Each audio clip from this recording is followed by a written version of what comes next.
Ito ang daan patungo sa Siayan, Zamboanga del Norte, ang pinakamahirap na lugar sa buong Pilipinas. Kung gaano kahirap ang biyahe patungo rito, gayon din kahirap ang mga tao. Bigat talaga.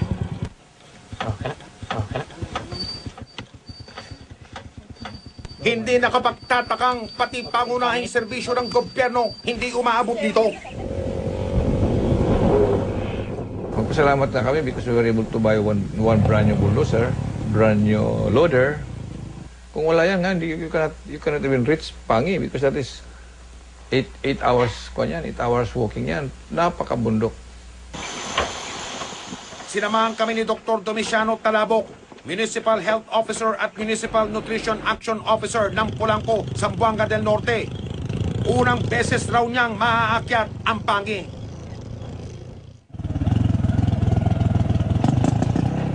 Matapos ang halos 3 oras, nakarating din kami sa Pangi.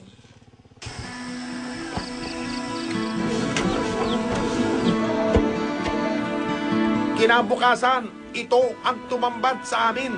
Isang mahabang pila ng mga pasyente. Ngayon lang sila nakakita ng doktor at lahat gustong magpagamot.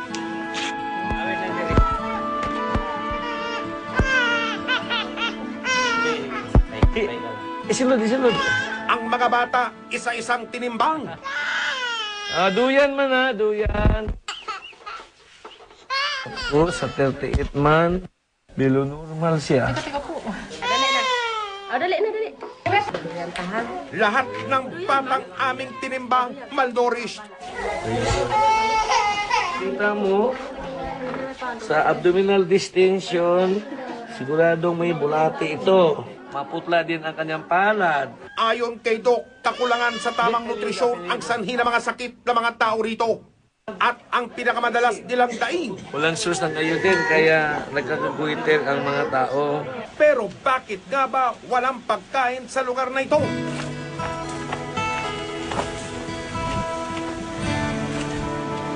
Ito si Cindy, padre de pamilya sa 6 na bata. Araw-araw naglalakad siya ng halos 1 oras para lang maghanap ng makakain. Ganito kasi ang itsura ng lugar nila. Tigang ang lupa. Sinamahan namin ang pamilya ni Cindy sa paghahanap ng pagkain. Kamay man.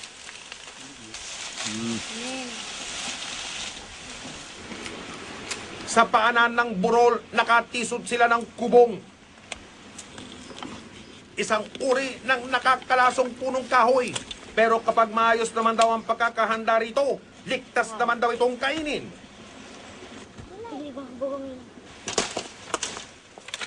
Kaingin ang pangunahing kabuhayan ng mga taga-Pangi. Tinutumba at saka sinusunog ang mga kahuyang gaya nito para matamnan ng mais ang lupa.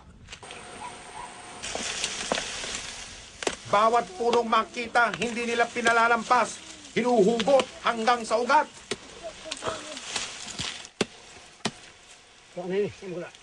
Tanani kong puti doon.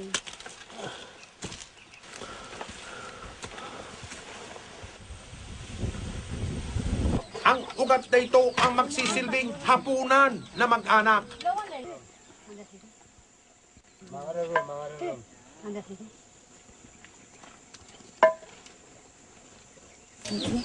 Sa bahay, maingat na hinahanda na mag-anak ang mga nakakalasong kubong. Ito yung kubong na may tinik. Hiniwa ito ng manipis na manipis.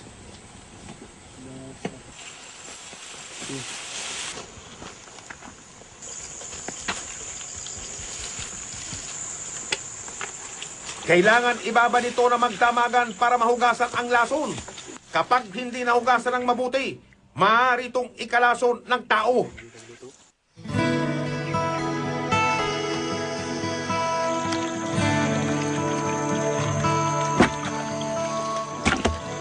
Kinahumagahan pa nila na pakinabangan ang binabad na kubong.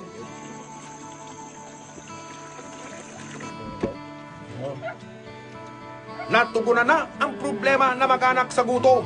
Sa ngayon, Yung mga long term na mga plano. Development naman ng ating mga barangay sa depressed areas na in-identify na ating gobyerno, yung 10 vulnerable provinces. Dahil ayaw nga nating umalis na sila sa barangay, ang ina-identify natin, ano ba ang gusto nila doon sa kanilang barangay na negosyo na pwede natin pagkakitaan. Pero ang daing ng mga opisyal ng Zamboanga del Norte, hindi naman daw sapat ang tulong na nagmumula sa gobyerno. Compared to ibang kwan, talagang hindi kami naibibigyan. Tricky lang yung dumarating sa amin. May mga project sa gobyerno, bibigay sila ng gatas. The project is for the malnutrition. Hindi mo piling pakainin yung children ng hindi continue, di ba? Gugutumin yung 2 linggo lang yung pakain niya, mamatay, gutom na yan.